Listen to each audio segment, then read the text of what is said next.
My dad laughed when I said I was quitting my job. "You're throwing your life away," he said. I didn't respond. Last night he texted me. "Please explain how you did this." He said it with his back turned, staring out the kitchen window like the world was some stubborn machine he'd been greasing for 40 years. "You're throwing your life away," he muttered. Not shouted. Not begged. Just stated it. Like it was fact. Like gravity or taxes or how the Cubs always lose in October. I didn't say anything back. I didn't trust myself to speak. There was too much heat behind my teeth, too much of that tight, acid rage I'd swallowed for years while nodding politely through every Thanksgiving lecture about real work and men who keep their heads down. So I just stood there, my resignation letter folded in the back pocket of my khakis, and looked at a man who never once asked me if I liked the job he helped me chase. My name's Drew. 31 years old. At the time, I was 4 years deep into a cushy tech consulting role at a firm where everyone wore Patagonia vests and talked in war metaphors. Crush the quarter. Deploy this like it's Normandy. The money was good. The hours weren't. But the real killer? The silence. That brutal, buzzing kind that fills up your chest when you're surrounded by success and still feel like you're suffocating. The first sign of trouble didn't come with a breakdown. It came with a feeling. An empty one. I remember waking up one morning, brushing my teeth, and staring at my own face like it belonged to someone else. Same toothbrush. Same gray button-down. Same train. Same spreadsheet. But something was wrong. I was disappearing. It wasn't a midlife crisis. I wasn't impulsively leasing a Harley or booking a retreat in Bali. It was worse. It was clarity. And once it hit, it didn't let go. I was making $140,000 a year to solve problems that didn't matter for companies I didn't care about. I kept telling myself it was stability. That I was building something. But what? A house I didn't have time to live in. A life that looked great in LinkedIn updates but felt like wearing someone else's clothes? Then one night, after another late client call that ended in a round of fake laughter and vague promises, I sat in front of my laptop and opened a document titled Project Side Fire. It was a stupid name. But the idea wasn't. It was a game. A tactical, single-player indie title I'd been dreaming about since college. Not for clients. Not for money. For me. That was the spark. The fuel came later, after months of code, design tweaks, voiceover auditions, sleepless nights, and eating microwaved noodles next to a dusty whiteboard covered in Post-its. I worked on it in secret, stealing hours from sleep, skipping out on happy hours, ignoring the voice in my head that said, "You can't." Until one day I could. And I did. The day I quit, I thought my dad might actually get angry, yell, throw something, storm out. But he didn't. He just shook his head, slow and solemn, like he was mourning a version of me he thought he understood. "You're throwing your life away," he said again. I didn't respond. I just walked out the front door, got into my dented Camry, and started driving towards something that didn't exist yet. Something I couldn't explain, but needed to build anyway. The first real trouble showed up 6 months after I quit. I was sitting on the floor of my studio apartment, knees drawn up, laptop overheating on a cardboard box I was using as a desk, staring at my bank account and realizing I had less than 2 months of runway left. Rent, groceries, Unity engine fees, some contract artwork, all of it added up faster than I'd expected. I'd underestimated what bootstrapping really meant. I wasn't eating right. I wasn't sleeping well. And I definitely wasn't living the indie game developer fantasy I'd imagined that first night when I opened up Project Side Fire. The fantasy had a sunlit loft with hardwood floors and maybe a dog. The reality was leftover pad thai 3 nights in a row and praying my Wi-Fi wouldn't crap out during uploads. No one was calling. Not recruiters. Not publishers. Not even my old friends from the office. My phone, once a constant stream of group chats and Slack pings, had turned into a cold brick that mostly buzzed from spam calls and promotional texts. The silence got heavy. Real heavy. And my dad? Radio silent. After our conversation in the kitchen, I didn't hear from him. Not on my birthday. Not at Christmas. Not even when I texted a photo of the early alpha build with the caption, "First boss fight coded today." No thumbs up emoji. No. "Proud of you, son." Just blue ticks. Read. Ignored. I knew he thought this was just a phase. That I'd run out of money, come crawling back in a suit, ask for my old job, and promise I'd never chase fairy tales again. But I wasn't going back. Even when it got bad, and it did get bad, I kept moving forward. Because somewhere in the middle of the mess, I started seeing glimpses. Comments on dev forums. A streamer who played the early demo and actually liked it. A Reddit thread where someone called it surprisingly deep. It wasn't validation yet, but it was kindling. And when you're trying to build a fire out of nothing but scraps and spite, kindling means everything. Then came the email. I'd submitted a trailer, shaky, clunky, held together with duct tape and hope, to an indie game festival. I didn't expect anything. I was just checking the box, another shot in the dark. But that morning, buried between a notification from my utility provider and an ad for protein bars, was the subject line that made me freeze. Your game has been selected. I stared at the screen for a full 30 seconds before it sank in. I had a booth. A demo slot. A real shot at showing the thing I'd built, this wild, weird, tactical game with no publisher and a shoestring budget, to actual people. It wasn't money. It wasn't stability. But it was momentum. And sometimes, that's more powerful than either. The indie showcase was in Austin, middle of July, 103 degrees outside, and I was sweating through a borrowed polo shirt and a badge that said, "Developer." Like I hadn't been sleeping on a futon 2 weeks ago. My booth was nothing fancy. A folding table, a rented monitor, a printout of the game's logo I'd designed at 2 a.m. with a free trial of Photoshop. But people came. Not many at first, just curious passers-by, YouTubers looking for content, a guy in a Pikachu hoodie who played the demo for 40 minutes straight and gave me the first real feedback that didn't start with meh. Then it happened. A small crowd gathered. Someone tweeted a clip. Then another. One of the minor influencers, a guy named Danny who had 500,000 subs on YouTube, played my demo and said it was like XCOM had a panic attack in a good way. I didn't even know what that meant, but he tagged me, and overnight my follower count doubled.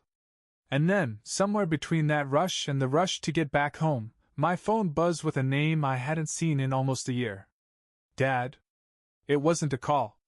Just a text. Saw your game. Didn't know it was a real thing. I stared at it for a long time. Not angry. Not happy. Just frozen. But I didn't answer. It wasn't time yet. Instead, I kept grinding. The weeks after the expo were a blur. I got a small feature in a gaming newsletter. A few YouTubers started streaming the alpha.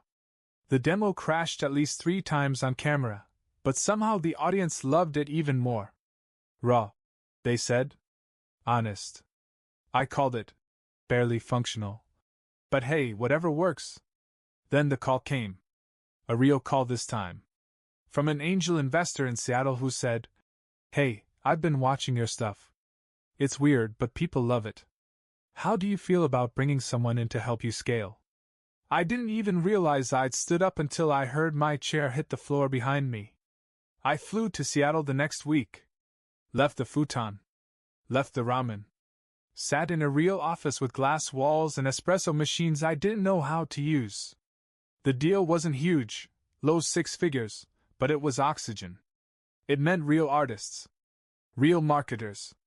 A tiny, scrappy team of 3 others who believed in what I was doing enough to leave their stable gigs and join a guy who once coded boss fights in his boxers. When I signed the deal, I opened my phone and read that old message again. Didn't know it was a real thing.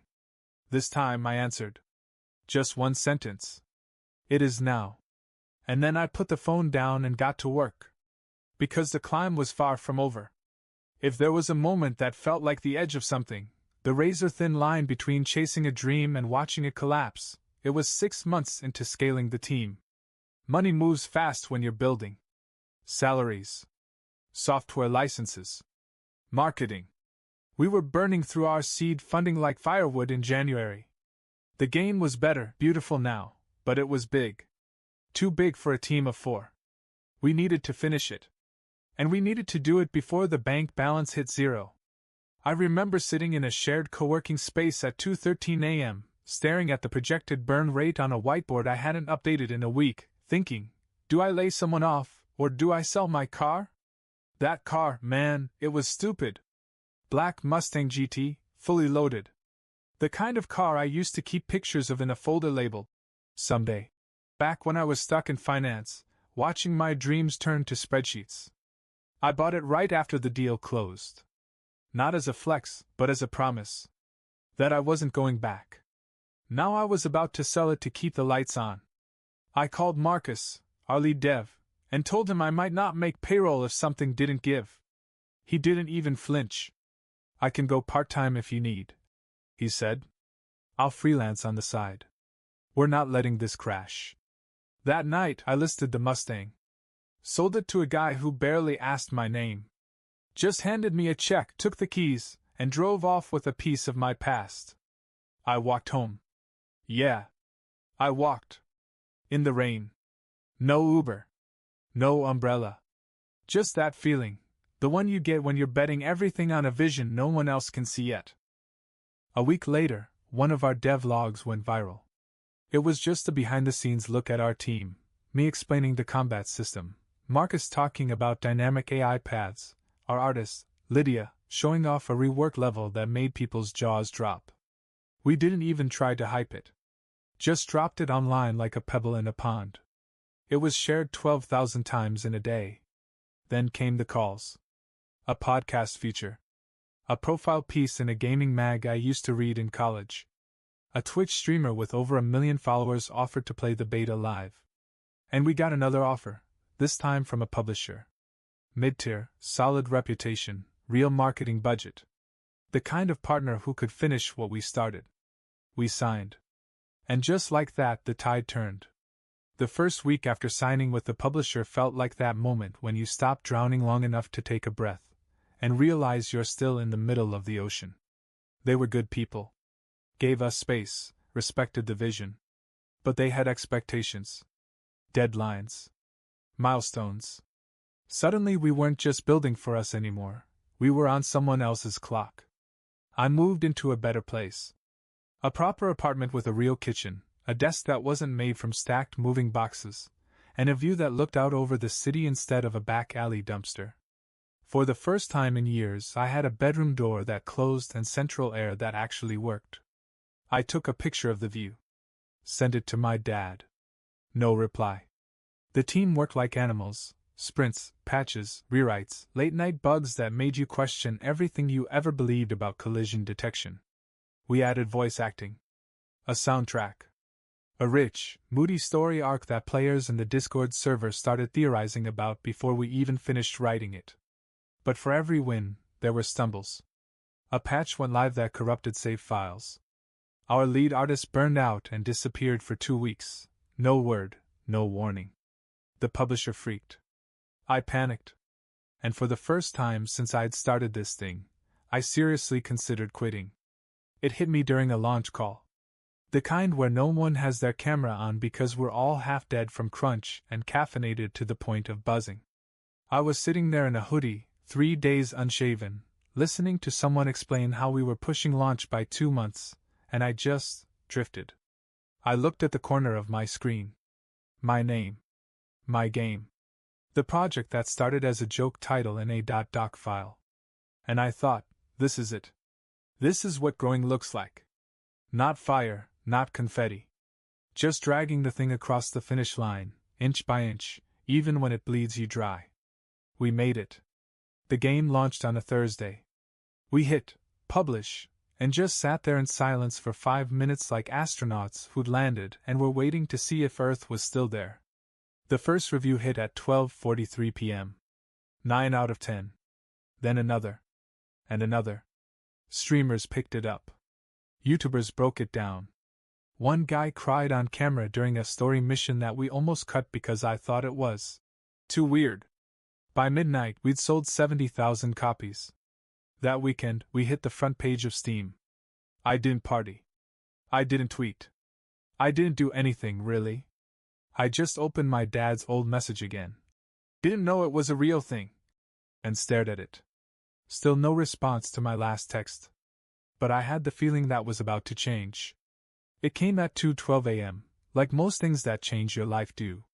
Just a simple vibration on my nightstand, one line glowing through the dark. Please explain how you did this. I sat up, heart pounding, not like I'd seen a ghost, but like something deeper had shifted. A tectonic plate, finally giving way. It was my dad. The man who once said chasing this was a joke, who told me I was throwing everything away for nothing. I stared at that message for a long time. Not because I didn't know what to say, but because part of me never thought I'd get the chance. I didn't write him back right away. Not because I was angry, though a year ago, I might have been. I just wanted to get it right. To explain it without bitterness, without ego. Just the truth. A quiet kind of truth. The next evening, I sat down, opened a new message, and typed. I stopped trying to impress people who didn't understand me. I worked like my life depended on it, because it kind of did. I failed a lot. But I kept showing up. Even when no one else did. That's how I did it. I hovered over send for a few seconds. Then I hit it. He didn't reply that night. Not the next day either. But I didn't need him to. The words weren't for him, not really. They were for me. Because I knew now, I never needed his permission. I just needed to stop asking for it. 3 weeks later, I stood barefoot on the balcony of my new place, a penthouse with floor-to-ceiling windows, all glass and skyline and silence. The kind of place I used to walk past in my old life, eyes tilted upward, thinking someday. Someday had come. The game, Sci-Fire, was now in its third update. We were already working on a prequel. Merch was selling out. A Japanese localization team had reached out. And the day before, a studio I once interned for, back when I used to fetch coffee and nod in meetings I barely understood, had sent me a job offer. I declined. Politely. With a smile. Marcus had moved into a bigger place too. Lydia was working on an art book tied to the game, and Danny, the YouTuber who first put us on the map, had asked to invest in our next project. It felt like we had built something that didn't just work, it resonated. And through all of it, I kept expecting to feel done. Like there'd be a moment where the void was filled, where all the sacrifice had finally balanced out the doubt. But that moment never came. Because success, real success, didn't feel like champagne and celebrations. It felt like clarity. I wasn't trying to be rich. I wasn't trying to prove anyone wrong anymore. I was just trying to keep doing the thing that finally made me feel real. The Mustang was long gone, but sometimes I caught myself browsing listings. Not to buy, just to remember the version of me who used to sit in traffic with the windows down, dreaming of this life like it was a movie he wasn't allowed to audition for. Now, I was writing the script. I still hadn't spoken to my dad since the text. Not in person, not over the phone. But one night, out of nowhere, I found myself dialing his number. He picked up on the second ring, like he'd been holding the phone already. "Hey," I said. He was quiet. Then, "Hey." And just like that, the silence between us started to crack, not with apologies, not with tears. But with something quieter. Something maybe stronger. Respect. He came over a week later. I hadn't invited him. He didn't ask. He just texted. "In your area? Mind if I stop by?" I almost said no. Part of me didn't want him to see the place. The polished floors, the clean white counters, the glass desk with dual monitors that didn't flicker every time you opened a browser tab. It felt like too much. Like the proof had become too sharp to hand over without it cutting us both. But I said yes. He arrived in his usual work boots, jeans, and a windbreaker that hadn't changed since I was in high school. Still wore his watch on the inside of his wrist, still walked with that slow, heavy gait like every step was a quiet decision. He stood in the entryway longer than he should have, eyes drifting across the living room, up to the high ceiling, over to the wall where I'd hung the framed first print of Sidefire's game cover. Nice place, he said. I nodded. Thanks. He walked to the window, looked out at the city. The silence stretched. You remember that summer I made you come help me on the site? He asked suddenly. I smiled, hadn't thought about it in years. I was 16, resentful, sunburnt, and totally unqualified to help build the framing on a house he was working. I dropped a beam on my foot, swore like hell, and got chewed out by the foreman. You hated it, he said, almost laughing now. Didn't say a word to me the whole ride home. I shrugged. Thought you were punishing me. He turned and looked at me, expression unreadable. I wasn't. I just didn't know how else to show you what real work looked like. That line sat between us for a moment, heavy, not cruel, just honest. I thought that job you had in finance was safe, he continued. Something to build on. Something solid. I didn't understand why anyone would walk away from that. I know, I said quietly. But I wasn't building anything that mattered. Not to me. He didn't respond right away. Just nodded slow. Then he motioned to the framed game cover. That yours? He asked, even though he knew. Yeah. He stepped closer, squinted a little. Never thought I'd say this, he muttered. But it's pretty damn cool. We both chuckled. A soft, strange laugh. The kind that comes when old resentments start to lose their shape. He didn't stay long.